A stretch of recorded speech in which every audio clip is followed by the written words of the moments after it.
it's a positive film.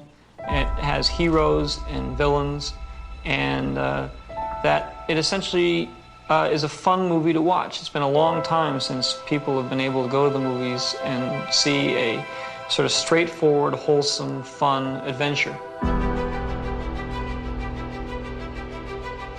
Well, it's a fantasy. It's not science fiction so much as it is space fantasy. And it's about people. It's finally about people and not finally about science. The story, when you actually put it into words, is only so much nonsense to hang a great visual experience onto. It's the stuff that fairy tales are made of. Sort of boiling down religion into a very basic concept. The fact that there is some deity or some power or some force that sort of controls our destiny works for good and also works for evil. Marvellous, healthy innocence. Great pace, wonderful to look at, full of guts, nothing unpleasant. I mean, people go bang bang and people fall over and are dead, but, no horrors. A sort of wonderful freshness about it, kind of like a wonderful fresh air. It's got whatever you want it to be. It's pure entertainment. It's like a roller coaster ride, and it can be interpreted as long as you enjoy it, which is the intention.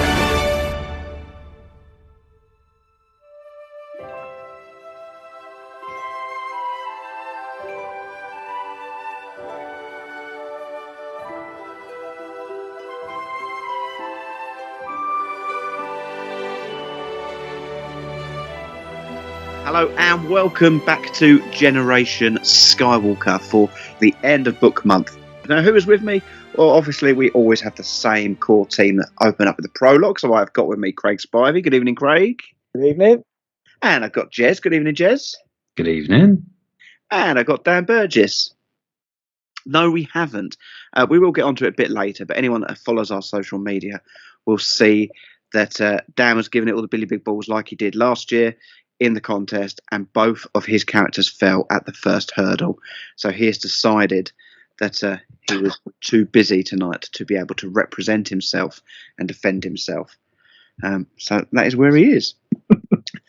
But gents, the end of book month, a bit different to how we started it, but thoughts on the month? What was your favourite shows? Let's go with that, Jez. Do you know what? I loved where we just went into the expanded universe, where my mind was blown, and yeah, I couldn't believe it. I almost had to go off to find out more, because for someone who's just grown up on the original trilogy and pretty much stuck with that, to learn all about these different characters and to get my mind blown by Mara Jade in particular, because I thought I probably knew everything about her, being some sort of housewife for Luke. Yeah, I don't know, just it's expanded my universe. Yeah, the modern show that wasn't it? Getting very, very excited at one point. Yeah, wonder what was going on down the other end of the line. Craig, what about yourself?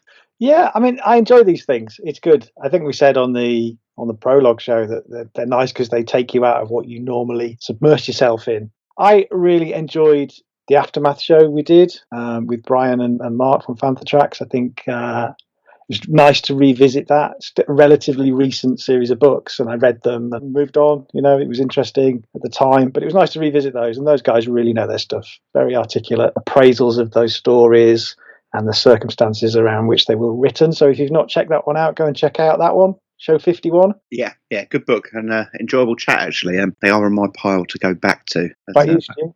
Do you know what? I thought the shows we put out were all pretty good. I enjoyed all of them. I mean, each of them gave us something else. I enjoyed talking to Stefan about his latest book. Learned something new just in that one chat. I really enjoyed mine and Jez's conversation with Becca. She was a great guest to have on. Really passionate about her subject. Like you just said, the Aftermath trilogy was a great insight. I love the modern show. I mean, we looked at some figures I'd never really even looked at, and I spent a little while knocking up the show notes for that and going through loads of different figures, and it was just a fascinating area. Definitely an area I'm going to return to make the odd little purchase, maybe. But yeah, hard to pick my favourite. I'm going to be honest. I think they all stand up as shows. lot to be proud of there. Yeah. Obviously, in the prologue show, we had all these other plans, but life gets in the way sometimes. We've put out some good stuff, but we were unable to fulfil what we wanted to fulfil. But I think all those shows are still on our radar to get recorded and out sometime in the near future. How we doing? Same as always. That bad, huh? Obviously, with Book Month, I remember last year we all ended up dabbling in book-related items. So, any books bought? Are you listening to anything different? Are you reading anything different? Have you bought any toys after the modern show? Yes. Yes to some of that.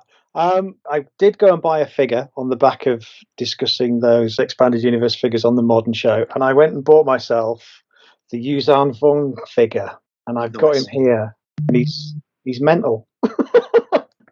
He's huge for a start, and we did talk at some length about their kind of heavy metal aesthetic. Yeah, in hand he really lives up to that. But it's a super figure. I really like it. It's got a little bit. His armor's kind of slightly pearlescent, like a little bit conquery, almost carbonized, but just the armor. But yeah, he's super cool. So I did go and buy him. He was loose. I paid about £45 for him, which seemed like a good buy compared to some of the ones that we were looking at. I mean, some of those expanded universe figures are ridiculously expensive. So so I did hover over Jason solo, but it was carded, and I would open it, so I didn't feel that was the right thing to do. So if a loose one comes along, I might be tempted by that. The other thing I bought, now I've got a little, I'd say, mini side focus when it comes to Shadows of the Empire. I've always found it a fascinating project, a quirky bit of Star Wars history, and very self-contained. Over the years, just put together a little run of the figures and the ships, and that's expanded out into bits and pieces. And Grant put me onto it actually a few months ago. Bought one of the trade boxes of cards. It wasn't full; it was an empty box and a couple of empty packets in it. But I'd never got around to buying the actual Topps cards. And what they did as part of all of the other merchandise for Shadows of the Empire was they did a series of Topps cards created by the Hildebrandt brothers, who were brought back into the Star Wars franchise from doing the very first quad poster. They did the art for the quad poster. So it was sort of nice to have them back a couple of decades later to work on this project. So 100 cards, I think there were 10 foil chase cards that were obviously harder to get hold of. But I managed to get the 90 base cards in really, really good nick for 20 quid. Oh, well, it was one of those things that happens to me a lot when I'm putting the enhanced versions of these things together, and I'm finding images like, oh, that's a really good piece of art. I should have those. So I bought those, and they arrived, and I'm just going to pause a minute and put these in the chat because there's a few images I just want to chat about. Have you all got them? Yeah. Okay, so I'm going to go through each one in turn. So what struck me about these cards, and this was a project that happened from Lucasfilm. It was under the watchful gaze of Mr. George Lucas, so it was all legit. It's just how much sex and violence there are in these cards. So the first one I've sent you there is a character called Guri. Guri is a sort of a synthetic human. She's like a replicant, I guess, fembot. And, the Hildebrandt brothers, their stock in trade was like the fantasy art. So the girl in the chainmail bikinis with swords slaying dragons and all that stuff. And it's just interesting to see that kind of aesthetic brought into the world of Star Wars. I mean, first impressions of that little set of images there of Guri the fembot. I'm a bit in love with Guri. I like her stance in the top right image. Looks like she's got football socks on. Oh, I wasn't looking at her feet. Yeah. Yeah, very good. Highly sexualized imagery for Star Wars, I thought. Card number 9 says beautiful and lethal. So there she is. There's our attractive fembot Guri. And she's pictured there actually strangling Jack Bauer from 24. I was just thinking that. I was just thinking it's exactly that. Yeah, looks like Kiefer Sutherland. But, we're used to force choking and arms being chopped off in Star Wars. There is a level of violence, but she's got her elbow. She's choking the life out of this guy. He's got this grimace on his face. And she's putting a bit of effort into it. Quite graphic, I thought, for a Star Wars card. But Yeah. it gets steamier, right? So the next image there is Princess Leia and her first meeting with the chief protagonist. I'm just going to read a little bit of the back. Okay. Shizor longs for an intelligent, challenging quarry. That's why the Dark Prince is so anticipating the arrival of Leia, whose hollow projection he's admired for days. She, on the other hand, has no idea what to expect as she and Chewbacca walk into his private office. Certainly not the girlish giddiness that overtakes her. She instantly finds Shizor absolutely gorgeous. Word. I'm just reading the next card. Wow. Jez, your powers of description are very good. Do you want to just describe to the listeners what's going on in this image? Well, yeah, so we have this Caesar chap who very interesting looking, but eyes immediately taken to the looking at a Catwoman-like lady from behind. So to me, she's wearing sort of all leather. It could be PVC or something. Anyway, it looks like she belongs in The Incredibles or some sort of Marvel movie. She's got long plaited hair, which is quite nice as well. But it's a dynamic pose. She looks like she's just about to be kneeing him square in the nuts with a follow through of an uppercut to the chin. Yeah, that's everyone's favourite demure Princess Leia in a catsuit kneeing an alien in the nuts. That is Leia, is it? That is Leia. Okay. But the next card's even better. Right. Oh, good heavens. So this is Leia prepares for Shizor. Leia continues to grapple with her longings for Shizor. Maybe she can quell them by soaking in the luxurious black marble bathtub in her fresh air. After all she's been through lately, she relishes the rare occasion for such self-pampering, right down to the blowers that dry her off. But as she applies her makeup and tries to decide which opulent dress to wear for her next meeting with the handsome Feline, pangs of guilt resurface. It's worse when Chewie, who arrives, sans his disguise, gives her disapproving looks. To heck with the Wookiee. Leia's weak side tells her, if looking good for Shizor helps save Luke's life, so be it. And these were written in 1996. This is Star Wars. Yeah, I'm really, really shocked. I didn't quite appreciate just how out there these were. Yeah, I knew these cards existed, and I read the stories, and I know this was part of the storyline. But when you see these images, and married to these words particularly, it's just like, wow, this wouldn't happen now, would it? No, it's Yeah, interesting images, and then one to finish off. Okay. There's one there of Shizor actually breaking someone's neck. Oh, nice. So there you go. That was my purchase inspired by Book Month. Well, live up to that, Jez. No, sorry, I was just looking. Still looking at the pictures. Okay. Yeah. So this month I have made a purchase because, as I said during filming of the show, I haven't really read any of these. I haven't read any of them outside of the original trilogy. So for me, it was like, right, where to start? My mind was blown with the whole Mara Jade stuff and learning a little bit this, that, and the other. So I think it was Craig suggested to me start with Heir to the Empire. Star Wars Volume 1, Heir to the Empire, Timothy Zahn, and you can't go wrong. So I bought this book on eBay for about £3 delivered. So this is Volume 1, Volume 2 being Dark Force Rising, and Volume 3 Last Command. And what's fascinating about this is, yes, I'm aware of Thrawn, and obviously now the Thrawn is quite large. Names featured now in Mandalorian.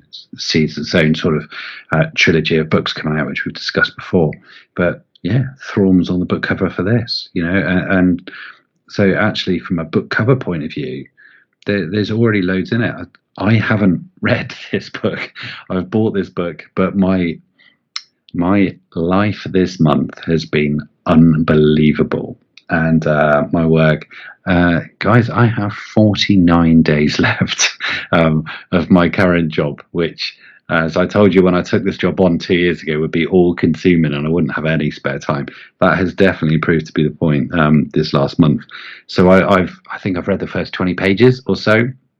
Really like it. The font is tiny, but I really, really, I'm so looking forward to getting into this. And in fact, I am starting my new job. It's sort of Christmas in the new year.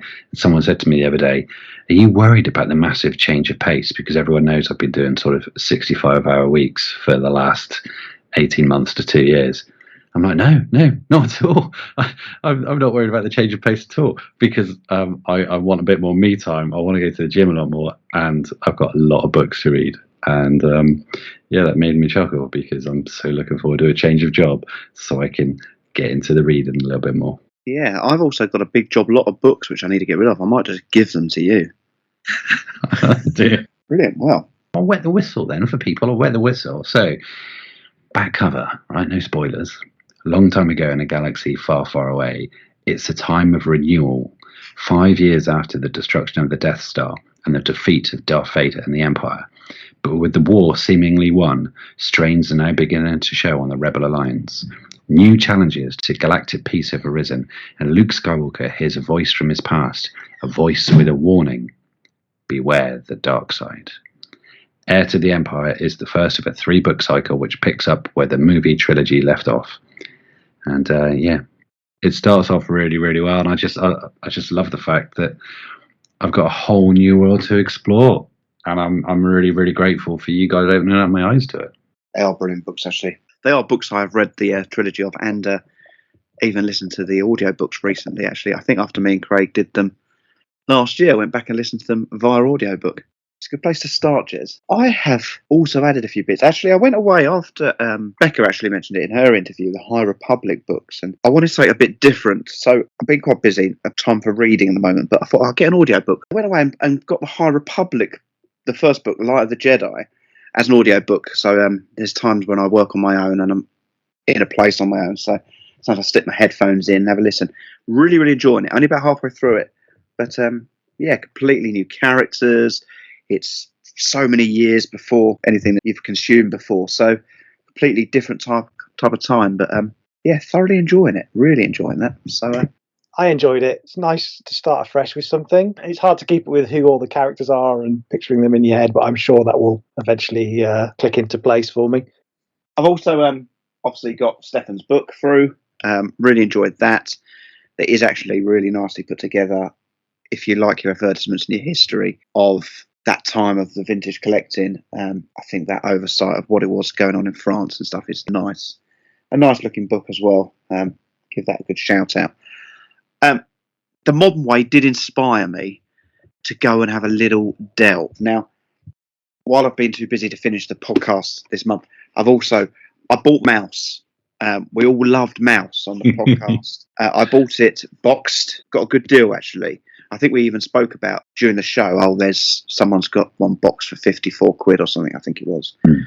I chucked in a best offer of £30 the morning after we'd recorded that while I was having my morning cup of tea, and they accepted it.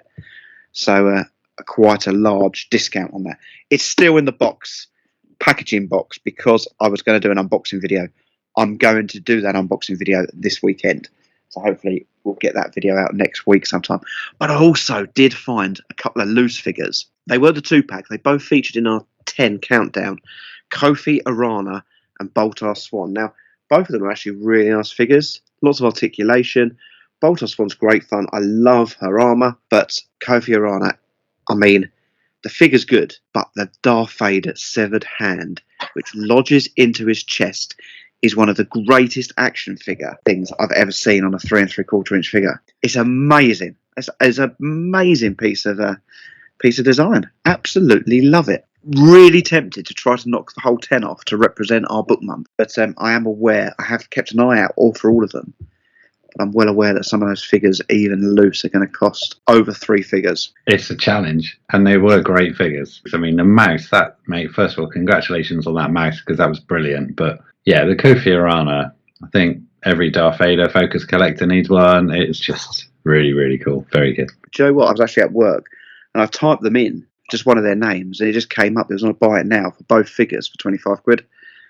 £12.50 a figure. I thought, amazing. That's awesome. Bargain, because you don't see them that often. If you go and search for them, you'll probably find a couple of them on eBay in the UK, but there's not a great deal out there. I was also gutted. Borsk Failer, there was one of them on there, and it had like 9 days to run, and I put quite a big bid in, and I was winning it. And I checked it the morning. It had about 2 hours to run, still miles ahead. My max bid was well over what it was, and it got sniped at the last minute when I wasn't online. So I was a little bit gutted about that. So I could have had 4, but maybe set myself a little target. It's that Jarell figure that I think is going to cost me a lot of money. She seems to be quite expensive.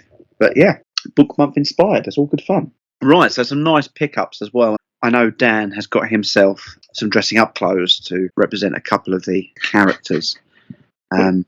Definitely got himself some leggings. I'm not quite sure what he's doing, but I think you will see it at Farthest From. He's planning on doing some cosplay on the Sunday. So, cracking on then. Very first ever Old Fossils we did. Craig, you did an amazing piece on Luanawanawa, didn't you? Lian Huan Hua. Lian Huanawa. Oh, I'm not far off. Lian Huanawa. Yeah, okay. You did a brilliant piece on that, but that's the only Old Fossils that never got enhanced. Those first couple of episodes were never enhanced. And I think we've said several times that that piece needed to be enhanced because it was such a visual topic. You did a brilliant blog, which I think you've added to, but you've gone back and you have visualised it. And now that is available over on YouTube as a Skywalker Blast. It is. So yeah, it was nice to do that. I think it might have been one of the very first things we ever recorded. Yeah. And I thought, if I'm terrible at this podcasting lark and they bounce me off the program, at least I'll get to talk about Chinese bootleg comics. So it was really nice to go back and put some images to it and update the blog with a few new purchases, a few more things I found out. More have come to light. So we're still on the hunt for a Chinese adaptation of Return of the Jedi. There aren't any recorded.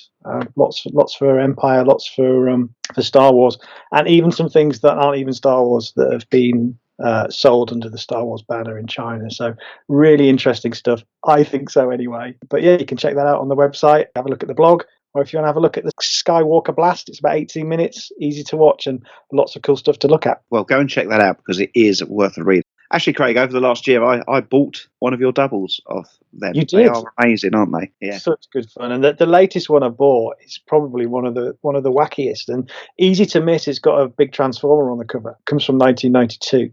But in this particular book, Princess Leia looks like a princess. She's got a little tiara and a Disney princess gown. C-3PO looks like some sort of manga Transformers type robot. It's just so out there. Fun stuff. Yeah, wonderful stuff. According to the Wall Street Journal, people in China aren't that familiar with Star Wars movies, though they might be familiar with some of the toys. And apparently, the franchise, spoiler alert, the elves don't make them. Apparently, the franchise never got popular in China because the original Star Wars movie came out in 1977, back when Western media was suppressed in China. Here's an actual quote from a 27-year-old Chinese man who was asked about Star Wars. He said, "I can't remember the plot at all. Is there a sword or something that can suddenly light up and turn off for some reason?" "Yes, I thought you said you didn't know the plot." So, last year we had book covers. I smashed it, to be fair. I absolutely battered everyone last year. And people couldn't quite handle me being the winner. So we came back this year, but there's been a bit of, how can I put it? I don't want to call them sore losers for last year, but there's been definitely a bit of resentment and bitterness towards me and my classiness. So, Craig, this year, Eulogising Legends, we had a contest. Can you explain what has happened and how it's gone? Yeah, so as you said, last time we did books. We were judging books by their cover, and what I wanted to do this time was to look a little bit more at the characters that were born out of the expanded universe as it was before Disney took over and pressed the reset button, because there were years and years worth of really good characters and storylines and aspects that, if you take the Marvel template, who look at whatever it is, 50 odd years worth of publishing, they go back and cherry pick their characters and they reimagine them for the Marvel Cinematic Universe. And we're starting to see that with Star Wars. We've got Thrawn in there. We're hearing rumors of Mara Jade popping up. So it follows that might be something that Disney, Lucasfilm do going forward. So I thought it would be nice to just pull a few out that I enjoyed, and I'm aware that as a team we're not all up to speed with the old expanded universe. So I put together a roster and we all picked, and everyone's task was to go away, research their character, and present a case for them to become canonized. Tell everybody why they thought they were worth revisiting as characters. So that was the format. We ran polls on Twitter and Instagram stories. We had posts on Instagram and both the Generation Skywalker Facebook page and inside the We Are Generation Skywalker group that we encouraged people to vote and comment on. So we pitted one against the other in a knockout format. And they ran for around, 40 hours till the votes dried up, basically. And we've done that throughout October. So what we're going to do now is just review how that all went down. Jez and Stu, we've got you on the call. I'll be representing Dan. We'll talk about his characters, and I had a couple as well. So shall we do that? Love to. Wonderful.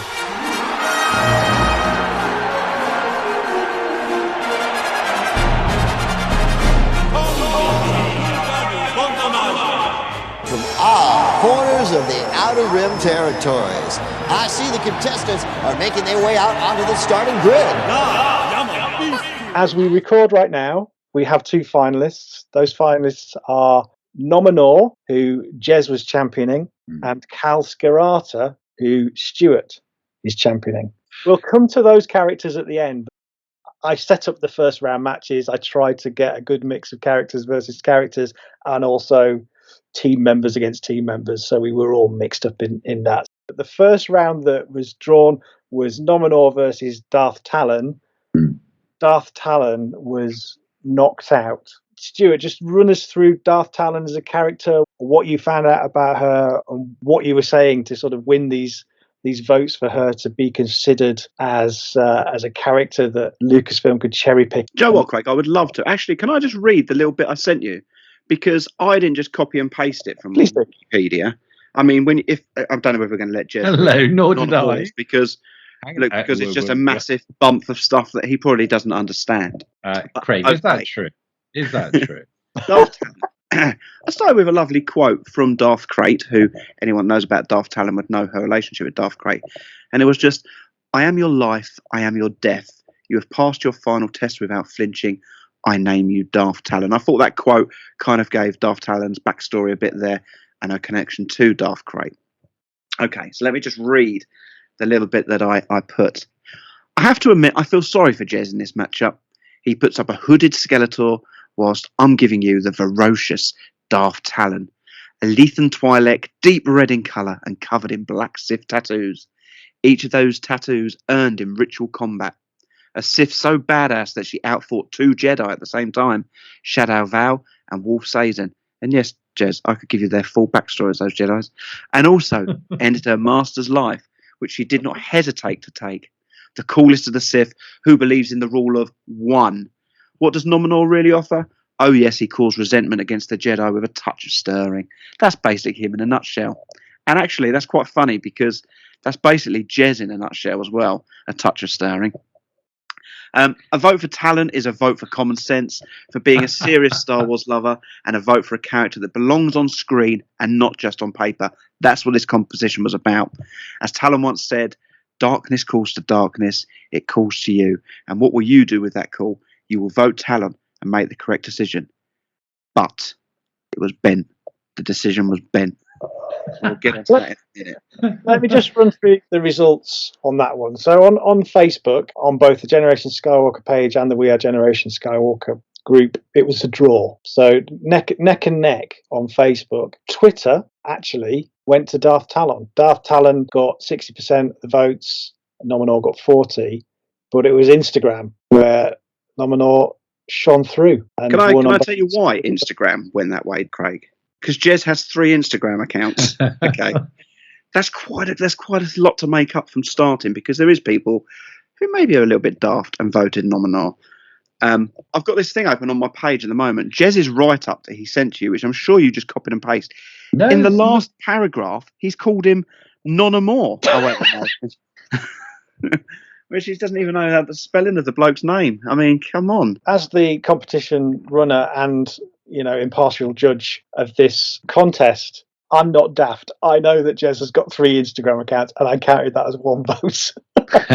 So in your face, Skinner. Do you know what? Actually, I don't question Jez. He was always going to back his character. Okay, I get that, Jez. That's fine. To me, this should have been the final. These are I was just thinking characters. It was the closest match in it. I agree. But also, Dan has an issue with me winning because he's jealous. And he messaged me and said, regardless of who you're up against, I'm always going to vote against you, which is a real sad state of affairs. Lucky we have the Generation Skywalker fan base to even things out. Yeah, there's more than just 3 voters. Stu, up until your last statement, I was going to say for the second time today, amazing, everything you've just said is wrong. But I agree with you. This opening round would have been a really, really good final. I have to say, nominal, I am not surprised is in the final. But it's actually slightly disappointing to see Darth Talon get knocked out the way she was, because it did look like a really, really interesting character.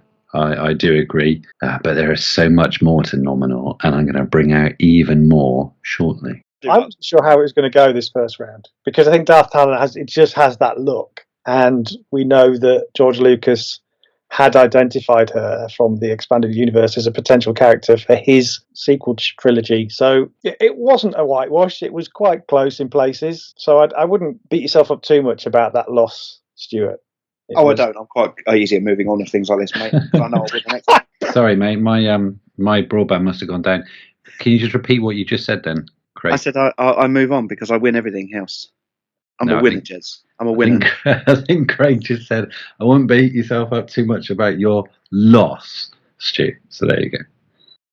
Oh, wait there. What did you say to me last year when I won the book thing? Oh, anyone would think you wrote this character and designed it. Excellent. Well, moving on to round 2, we had Verger and Corin Horn. So 2 interesting characters. I mean, I had Corin Horn and Dan drew Verger. My recollection of Verger as a character, she appeared in a book called Rogue Planet, which was an odd little story that took place when Anakin was like a pretty young Padawan to Obi-Wan, and they went off and investigated this planet. And she was this sort of strange, very alien Jedi who was part of that story, and disappeared off at the end of the book with the planet, and reappeared down the line in the Yuuzhan Vong invasion as someone who'd been sort of collaborating with them, and was a sort of ambiguous character. It wasn't always clear which side she was on, whether she was full Sith or whether she was a Jedi, but she was very instrumental in corrupting the young Jason Solo. So it was a character I always thought was quite interesting, and these characters that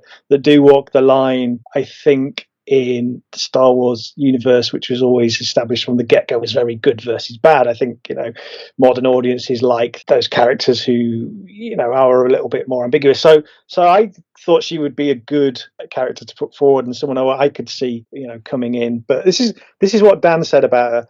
Verger, a Jedi whose studies of Count Dooku prior to the events of Attack of the Clones led her to Darth Sidious and to become a student of his. When she realized the lengths he'd go to eradicate the Jedi, she attempted to murder him, and in failing, had to flee the galaxy. 50 years later, she returned with the Yuuzhan Vong as chief advisor for the invasion of the galaxy we know and love.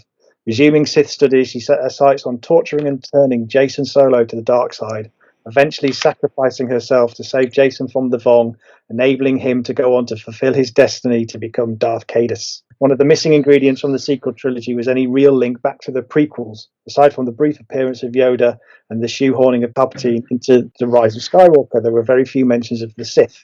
The Jedi and Sith are natural enemies, and they need each other. With all of the previous Sith Lords dead, Verger could serve the purpose of reintroducing the Sith.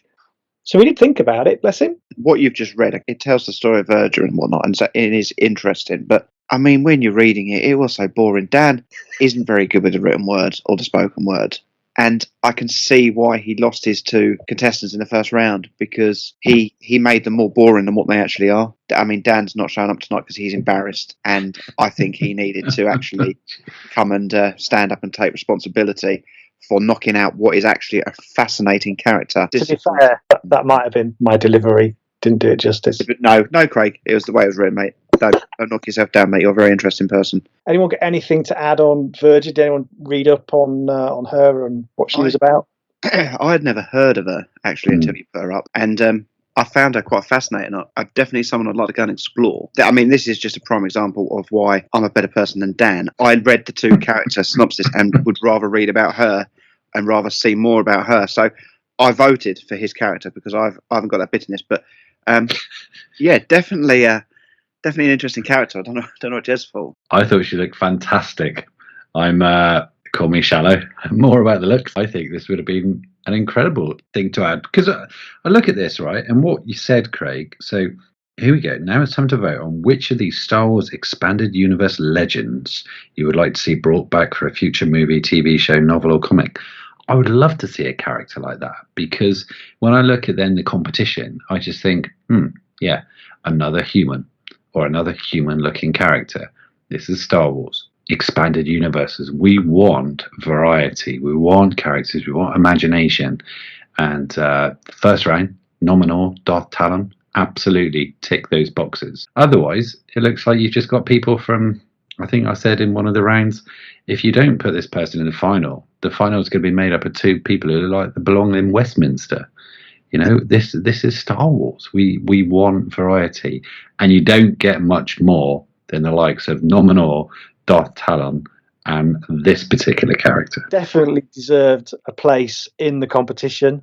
I was championing Corran Horn, and I think Corran Horn benefited in the expanded universe from just being threaded throughout it for a lot of years. He was an ex-cop on Corellia. He was sort of detective. He defected to the rebellion. He was a fighter pilot in Rogue Squadron, so he had all those adventures. Turned out he was force sensitive. He went on to join Luke's Jedi Academy and was the central character in one of the more interesting books, which was written in the first person, which was what I really enjoyed, which was I, Jedi, and just became a really solid, interesting, grounded kind of entry character for people. You could relate to him in this universe where lots of wild and wonderful stuff was going on. He was quite humble as a guy, quite charming, just a well-written character. The thrust of my argument was that one of the things we've not seen as fans is Luke grow the Jedi from a standing start, and Corran would be a really good character to do that with. When we get to see Grogu training in the temple, if Corran's there, that would be amazing. If he crops up in the Rogue Squadron movie, I think there are lots of ready-made places for him to slot into. So as a potential character to come back into canon, I think he was quite a safe bet. Yeah, I think that was pretty evident from the voting from outside of our group. People obviously were invested. Everyone was voting for Corran. I think Mark Spriggs, is his son called Corran? Yeah, I think they're named after Coronation Street, though, not Corran. So Corran went through, and Verger got knocked out of that round. So round 3 was a character called Raynar Thull and a character called Murta Gev. Can I just ask one question here? Yeah. Isn't it strange that Jez got Raynar Thull, and Raynar Thull looks like Jez with sunburn? It's a bit harsh, you know. When you trap an animal, that animal might just lash out, and I think Stu's in the same way. Really, tonight I've kept my dignity. I've been reasonably sort of classy throughout, but I've not resulted to low blows or anything like that. And we'll just see. Good will out, and good will overcome. Craig, don't you agree? I don't think we need to resort to these sort of low blows. I haven't been nasty about you, Jez. I look like Raynar Thull with sunburn. Well, he's got those like red blotchy things on his face. He looks a little bit like you. He does look a bit like you. Are you telling me you don't think he's got the looks of you? Perhaps you haven't got a hook nose. Okay. All right then. He was in a crash. That's why he looks a bit. Brilliant. Cheers. Obviously, one of the hard things about doing this is we're dealing with like characters from literature, and a lot of these didn't even make the comics. So finding images of them to represent these votes was quite tricky. You talk from 3 or 4 at the best. Yes, because your original image looks very different to the image which you put then in the semi-final.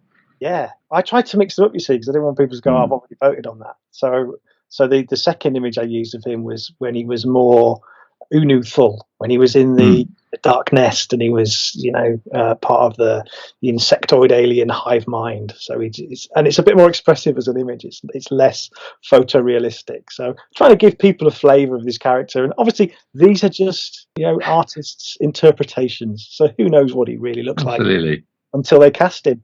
I mean, this was one character in particular who went through several different sort of iterations and changes, and it's quite difficult to keep up with this particular character because he was so good. I looked into this character and it took me a while to go to various different resources, and then I sent all my information to Craig. And in fact, Craig, the first thing I said was, he's like one of those characters in Game of Thrones. And we then had a discussion about exactly what I meant and who this person could be.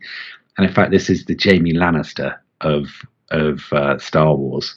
Really, really interesting because you don't know what this character is going to do next. You're not sure if you can trust him. Initially, he came across as a spoiled brat. However, he was completely strong with the Force. And is one of those things where I guess like successful politicians in the UK, or generally in the Western world, that you don't really like them, but people are still drawn to them. That's why some of these poisonous lizards are just so successful. People are just drawn to them and they will follow them. His redemption arc was far more complex and interesting than Anakin's. I just thought it was going to be a really, really interesting theme to bring in and actually give more depth. We're not just talking about 2D characters here. I mean, this was years of reading. I looked into it and it was 12 stories of the Young Jedi Knights, 7 volumes of Fate of the Jedi, and the Darkness trilogy. He deserved his place. Now, I know we said with previous characters where they've been threaded in, but this was a lot. He had a gold saber, a gold lightsaber, and also there was a pewter saber at the beginning, and he had a stealth X-wing. This guy had all sorts of stuff going on. And I just thought he was really, really interesting. And when I was pitched against who we were going to see brought up, Murta Gev, it was just, oh, here we go again, another Mandalorian. Now, I know that they're, flavour of the month, but we've seen Mandalorians. We've seen them now in Rebels, in Clone Wars, in Mandalorian, funny old thing. And I just thought, no, this character is completely different, completely new, brings in that whole Game of Thrones. You do not know what's going to happen next. Is he good? Is he bad? What on earth is going on? And I just thought it was fascinating, and I thought it would bring out a whole new journey for the Star Wars universe. Like you say, lots of twists and turns, makes for good reading, I mean, the bit that sticks in my mind the most about him is post the Darkness trilogy, where they're trying to rehabilitate him, and he's obviously done a lot of damage to the galaxy, and everybody's calling for him to just. But still, people still believed in him. Luke wanted to bring him back, and that was what I was saying about the whole redemption arc. This, and it is interesting, and this is coming from a guy who's never gone outside the OT before, and it was just like, wow, it just gives so much more to these characters. But what it also does is it gives so much more to the original characters. You look at compassion, and you look at all these other things now which got brought into the equation for the likes of Luke Skywalker. I think it's brilliant. Utterly deserved to win. And as I said, my last thing, the sales pitch was going up against another Mandalorian. Yeah, do you want another manufactured pop group, or do you want the Ramones? It just seemed that seemed apt to me. That this was just something different. This was something cool. And I could see people in the universe having his T-shirt rather than a Murta Gev one. Well, Dan's not here. He's working on his cosplay with his leggings, but I'd be doing him a disservice if I didn't read out his pitch for Murta Gev. So I'll do it in my best school assembly voice and try and do this little piece of prose justice. We already knew from the special editions that Boba Fett was a bit of a ladies' man, flirting with dancing girls in Jabba's court. But did you know in the EU that he had a granddaughter? Murta, who grew up on Mandalore and followed in her granddaddy's footsteps to become a bounty hunter, she'd later catch up with him, intending to kill him for abandoning her grandmother, but instead ended working with him to help call the Mandalorians back to their planet to help restore it after it was devastated by the Yuuzhan Vong. With the Book of Boba Fett only weeks away, what better time to introduce this character and weave her into the Fett family and have them team up with Din and Bo-Katan to bring back Mandalore? Forget the one-dimensional Jedi, vote for a Mando as cool and calculating as a grand pops. Just a bit boring, really. Thank you. That's been my point all night, Jez. She perhaps suffered a little bit from Sabine Wren type comparison. You know, we've got a young female Mandalorian. We've obviously got a couple of female Mandalorians in the eponymous show. So perhaps there was that little bit of over familiarity with that, which is Mandalorian fatigue, Craig, possibly. Yeah, possibly. So Ray and I went through on that, and I think that was probably fair. So round 4 was Jax Pavan and Cal Skirata, and we'll talk about Cal in a moment because he's obviously in the final. But I got Jax Pavan, and Jax Pavan was a character who appeared in a series of books which were called Coruscant Nights. And for me, you know, Star Wars has always flirted with this underworld. It cites samurai films and westerns as big touch points for the franchise, but it's always done this. Like I say, flirting with the underworld. It did it in Clone Wars when Ahsoka ended up in the lower levels. Obviously did it in Shadows of the Empire. It was supposed to be the big setting for the Lucasfilm TV show that never happened. Was that 1313? That was supposed to be the level of Coruscant. So this murky city underworld thing was always a big part of Star Wars, which I don't think they ever nailed. And Jax Pavan and these books were very much that 1940s, 50s detective L.A. Noire type deal, but in the Star Wars universe. So this guy was an ex-Jedi. He had gone underground. He was found out he could etch out an existence in the Coruscant underworld, sort of solving mysteries and helping out people. And at the same time was running this sort of underground railway, getting detractors of the Empire off the planet so they could join the rebellion. And it had all those sort of archetypes that you would expect from one of those types of novels. So he had the hard-boiled detective and the wacky sidekick, and he'd have these femme fatale characters coming in. So as a piece of work, it drew very much on things we were familiar with, but it was fun. It was just fun. It was nice to kind of have that vibe in a sequence of Star Wars novels, and I quite enjoyed them. And that was the basis of my pitch for him, but it wasn't to be successful. He lost out to Cal, although there were a couple of draws, and he won on Insta stories, but ultimately it was Cal that went through that round. I got a bit of a Rogue One vibe from him, definitely. You know, when I was looking at that, I was just thinking, you know, that whole area where you had Cassian Andor wandering around and shooting the stormtroopers, definitely felt that, as you said, the whole 1940s kind of just, that's where I could picture him for sure. Cool. So they were the first 4 rounds, and from that we got 2 semi-finals. So we had Nominor face off Corran Horn.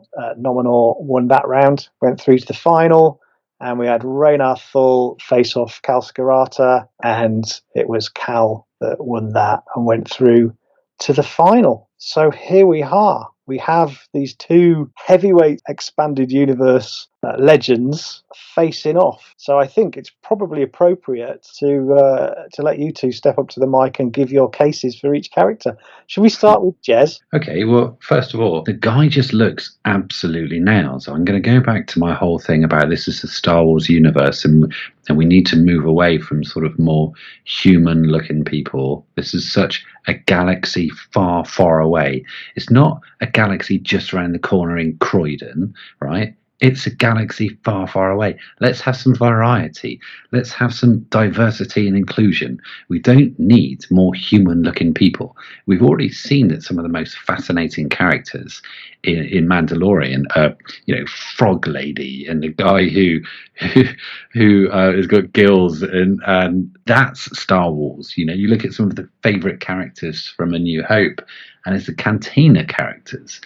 Those who just look peculiar, those who look odd and add that sense of diversity. So that's, first of all, what I say. I can then read out what I put on Facebook, but you know what? I'm going to take a punt and just say that I've got it in front of me, but it's just reading out the sales pitch, which Stu's going to do. What I want to do now is bring something new and relevant and actually make you go, yeah, not only is this a diverse character, an interesting character, but there is relevance here and relevance for now, because there is something that this fascinating character did, which I would like to read out to you. And as so far, I've just kept in the back pocket. Anor seeded several different worlds with a range of illnesses carried by spores that the Vong agent had created himself. And 13 years after Caraves's death, Nominor placed Coombe spores, which were a poisonous airborne microorganism, in the breath masks of 100 New Republic diplomats in the world of Monatu, including Jade Skywalker, at the event that marked the ascension of the priest prince Ugapos of the 10th to the throne. All of them became infected, and many died within a period ranging from several days to weeks of the initial exposure, through the time frame deferred depending on the species of the infected individual. Eventually, all except Mara Jade Skywalker died from the spores, though she was able to hold the disease back using the Force. This is relevant. This isn't just coronavirus or what's going on, in the country. We're talking about the latest James Bond movies and this, that, and the other. That type of biological warfare, spores, and the scariness of infections like that, and how things can spread. That now drives fear more than lightsabers and blasters. The fact that we can have wars, biological warfare, that's new, that's different, and that is something which Star Wars hasn't done yet. Yeah, you can give me more Mandalorians, yawn, but what we're doing here is diversifying Star Wars, bringing in new and exciting characters. And I'm going to go back and leave you with the fact we all said when we recorded the earlier episode, this guy just looks fantastic. This guy looks incredible and just so deserves to be added into future canon. Star Wars might not be ready for Vongs yet, but the question was, who should be added to future canon? And there should be no other worthy winner. This isn't about me or Stu or Dan or Craig. No. He just needs to win. It's the right thing to do. Stuart? Jez had a bit of a low blow moments ago at me during the beginning of that spiel, which, is out of line. I put, excuse me, I'm quite choked up about this because, one, I thought Jez was a friend, and I feel some of he's been sending me messages during this as well, some of them quite hurtful.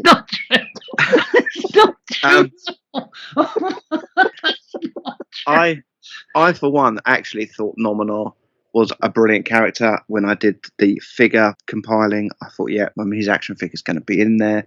He's got a great backstory.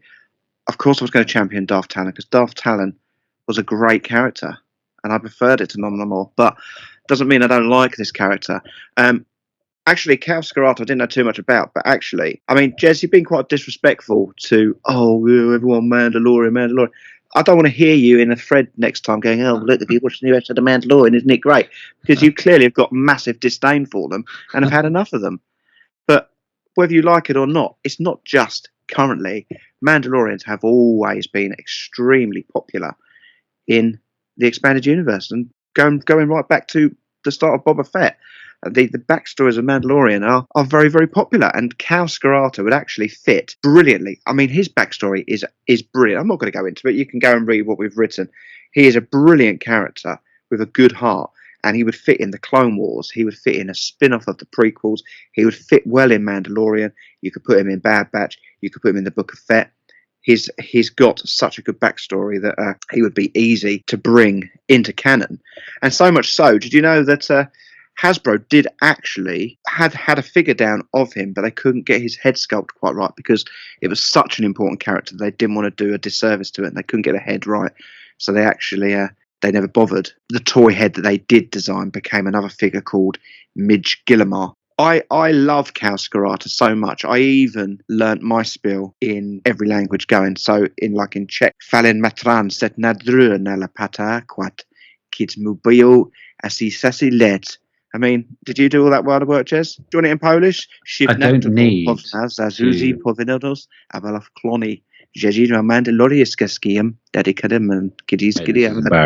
This is embarrassing. You're polishing the turd. Just stop. Stu. Just Are take you, the are runner-up you saying prize. Cal Scarata? Joe, what? Jez, I've hands up. I quite like Nominor, but I think Cal Scarata is a worthy finalist. Not for you, just to come on and just go, oh, everyone that's voted for him, you all idiots. I've not said that. I've not said that. What kind of idiots are voting for this? What kind of idiots are watching Mandalorian? Let's rewind Grant's to one of the your point best where friends. I said that. Let's rewind to the point where I said that.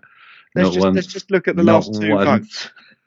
Grant, your good friend, who actually, if you'd seen his comment, you probably would have changed your vote. Nom just looks like a Pepsi ad for Skeletor.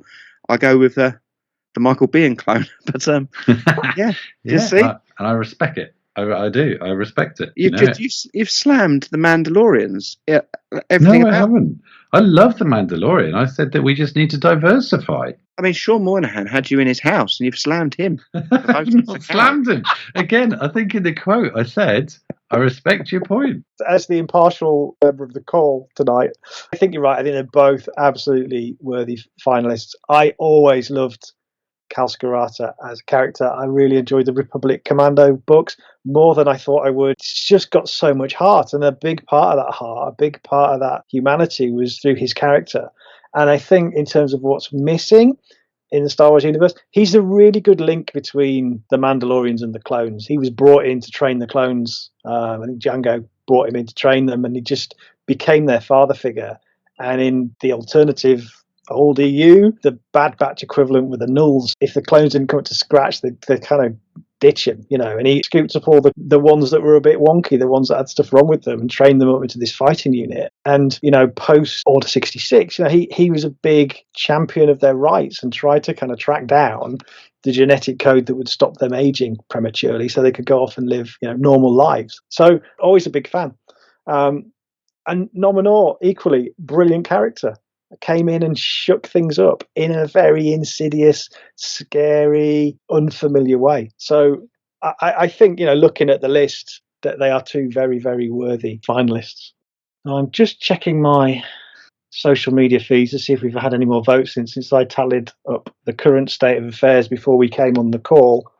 Do we want to announce the winner? Yeah. Happy enough, yeah. All cards on the table, Craig. I love what you've done here. It's been good fun. It's opened my eyes, and I really hope it's opened up other people's as well who haven't necessarily seen them. Quite clearly, there's a lot of love for both characters. Definitely, both of them are in my, I would say, top 4. I think top 3 even, I would say. So I think, yeah, we've got a worthy final. It's going to be close, and I'm the only one who's not lied tonight. So it is quite close in places. Both characters have ended up in a draw on the We Are Generation Skywalker group and underneath the Instagram post. But I can announce now, we'll drop in some sort of Star Warsy drum roll.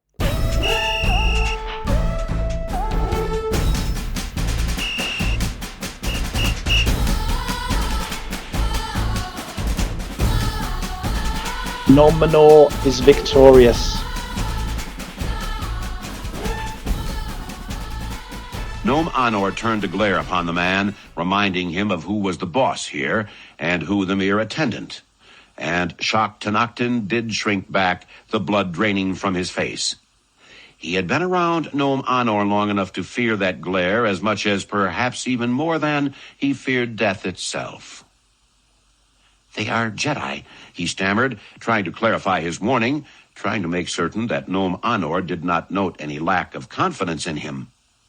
Speaking doubts about Nom Anor had proven a fatal flaw for several previous advisors.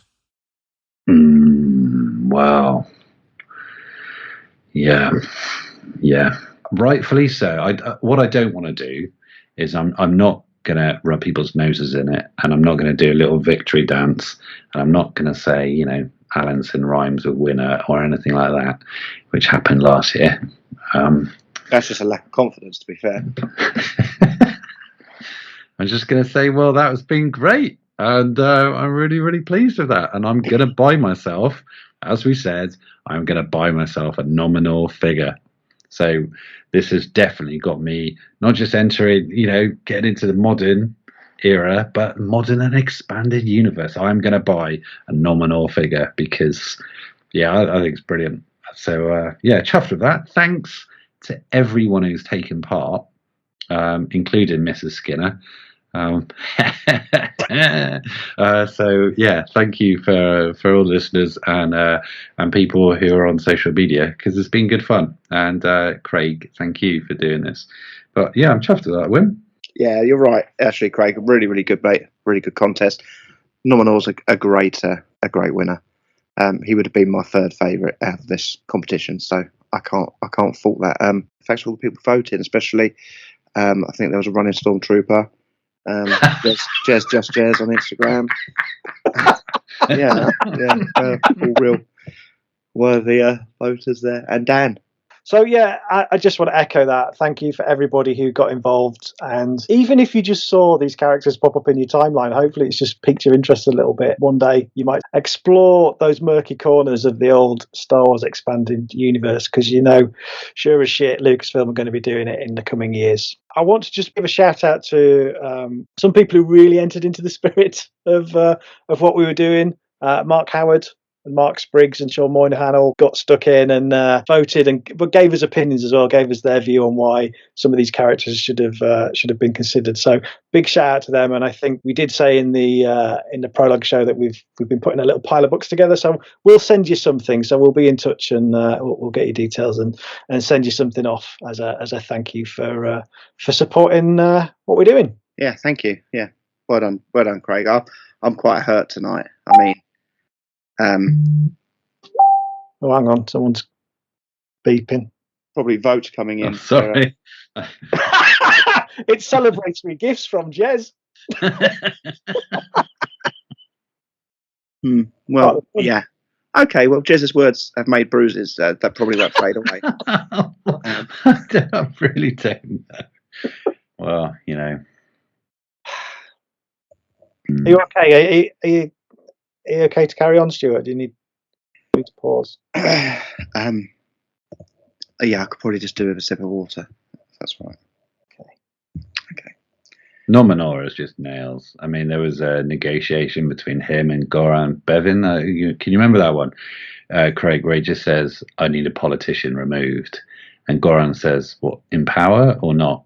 And Nom just says, does it matter? I want him dead.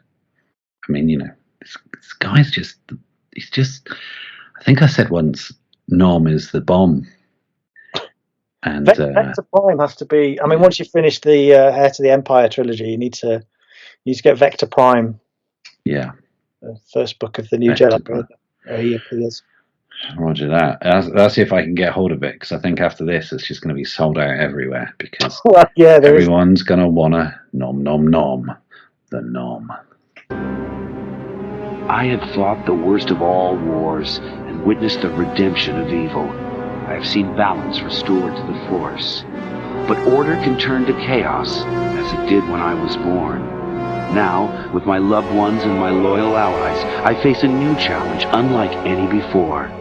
And I'm not sure at this time we can win. Star Wars Vector Prime by R.A. Salvatore, the first novel of the new Jedi Order. Anything else about Book Month that maybe you want to bring up before we start to close out, gents? Stu, we said that we ran out of time. Life, sometimes life gets in the way. But we've got some great ideas for Book Month. There's a few bits and pieces which we want to do. And rest assured we are going to do them. This is it's great fun recording this. It's been really, really interesting. And there's plenty of time, guys. We've got plenty of time. And there's no rush. So the listeners will get them when they come out, and hopefully they'll all enjoy them as well. So they're on their way.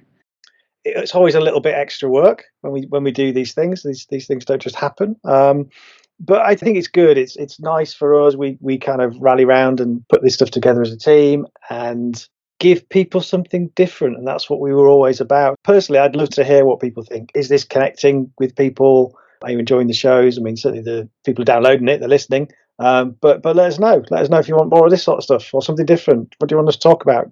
Games, pinball, whatever, Pinball month. Let's do pinball month. I definitely think there's something in the games month. I'm not a big gamer. I own them all, but I never play them. But definitely something in that. But there would need to be very guest heavy. Yeah, I was just about to say that's exactly when you've got the likes of Ed, Ed Jedi, these guys, they can come on, because I know that Ed was a massive console and games collector. Whether or not he was playing the games or just collecting them is another matter. But yeah, absolutely. And as the guy said, if there's anything which people want or think, oh, actually, I can talk about this, yeah, come on and do a recording. That'd be really, really good. It'd be quite nice, actually. A games kind of month. We could go right back to the start of gaming, back to whatever it was first, whether it was those Sakuda handheld games. I'm not sure what came first. And maybe do a month where we go through the timeline of gaming. Yeah, definitely be an interesting one to delve into. And like I said, some of the action figures that have come out alongside the games is incredible. Definitely something to look at. We have, of course, got a little highlights reel here for this month. We love a montage on this show, and nothing better than when you've done a focused piece of work for a month. Let's listen to that montage. I really want a Shmi Skywalker novel. I want everything up until, and maybe a little after, Anakin is separated from her life. I want to know her story more in full. There's just too many things that point to something very interesting with her, and I do think she's more connected to the Force than we are led to believe. If you go back, watch her facial expressions, specifically in the Phantom Menace. I mean, when Qui-Gon he's really trying to pry when it comes to Anakin, and she's very vague with her responses, but I think her face gives away a lot more than what she's saying. She knows a lot more about her son and who he is and what he's meant to be without saying it. I mean, you could just see it within her stance and with her answers. She knows that he's extremely special, and not just special in the way that he's gifted. He's special in the way for the entire galaxy. When you look back on this trilogy now, that it really was a blank slate. Nobody really knew what was happening after the Return of the Jedi, filling in that gap up to The Force Awakens. Nobody knew at that point what The Force Awakens was going to be. So this was your first chance to world build, and I think that was the key thing in the interludes. It gave you a little insight as to what was going on around the galaxy, because you desperately wanted to know, but there was no way for a novel in one singular story to be able to give you that insight. So I thought the interludes were a really strong part of the trilogy. I really liked Sinjir Raphaelis, who's the Imperial Loyalty Officer. So basically he's the one who goes around and kind of tortures and torments defectors to kind of either rejoin the Imperial Army or kind of get wiped out. I thought his character, and especially his character development over the trilogy, was really good. One of the things that this trilogy does pretty well is handle what I would consider as a middle-class, white, middle-aged, straight man, a really sincere LGBTQ relationship between Sinjir and his boyfriend, whose name kind of escapes me, compared to what we seem to see in a lot of the other new canon books, where a lot of the LGBTQ community seems to be kind of slightly more fixated in getting laid rather than fighting the galaxy or saving the Empire. There was something really kind of genuine about how Windig wrote that relationship. Renovating my collecting room this year, so I've got a bit more shelf space, so I've been pulling all my old books down out of the loft, and I picked this one up and started going through it again, and it's an awesome book. Got to imagine back to a time before the internet, before Facebook, and all these pictures of props and various maquettes and models. It was all brand new to me back then, and all of these images just blew my mind. This book's amazing. So it goes through A New Hope, Empire Strikes Back, and Return of the Jedi. You've got concept art for their costumes, and a lot of these costumes have obviously gone through the prop store. They know the people that own them, so there's fresh photos, full page A4 pages with these costumes. And sometimes, I mean, everyone talks about the hand hoff. Is it brown? Is it blue? On the coat, I mean, this book, it looks totally brown in this book, but it goes through everything, every costume you can think of. And there is, I mean, the Emperor's cloak is nothing like what I thought it was on screen. I mean, it looks totally different. And I think we've had a conversation offline about, I did a Jawa Hot Toy unboxing, and one of my complaints was the cape. When you actually look in this book at the prop used, the cape is very light brown. It's something we wanted to achieve for a while. It's a book which features all the fabulous French Meccano toys related advertisement, and also the promotional campaigns from the youth publications, such as the famous Pif Gadget, and also the Meccano material aimed at professional retailers. Those advertisements are very popular among collectors, and they are very sought after.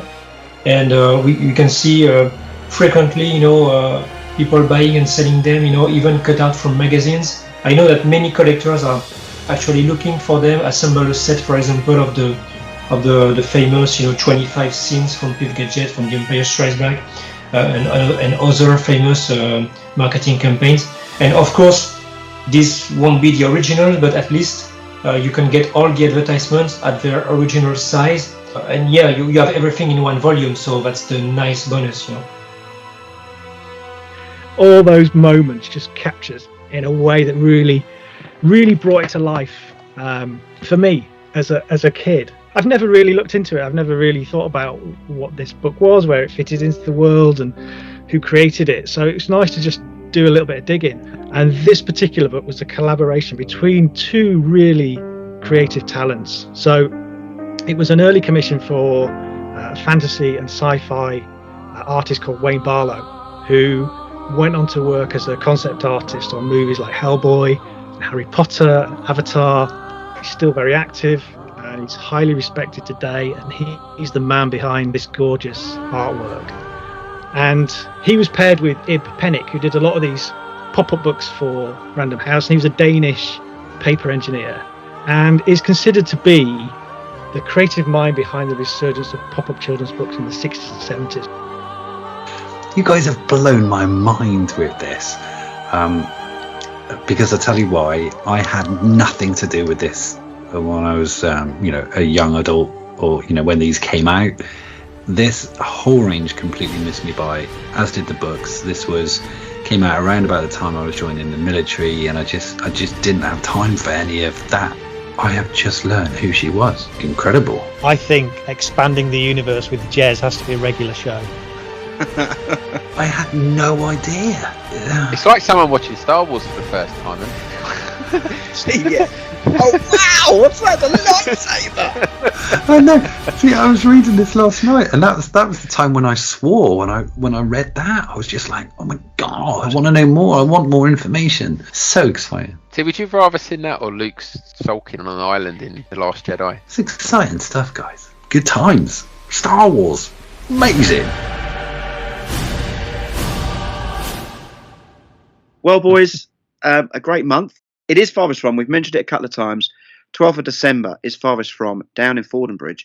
Matthias Rendell's going to be there signing copies. He's going to have his books for The Cromwell Strikes Back and the first one, A New Proof. Now, Craig, I've got A New Proof, but you've got both of these books. They're great, aren't they? They're wonderful. I really like them. And if you want a review, Grant did a great blog. It's over at generationskywalker.com. If you just go to the blog section, click the link at the top, you'll see it there. Cromwell Strikes Back. Have a read and have a look at some images from the book. Yeah, definitely.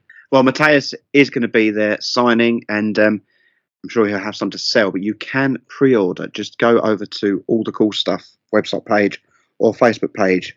You'll find the details on there. Or go to the Farthest From Facebook page. There's a good link there.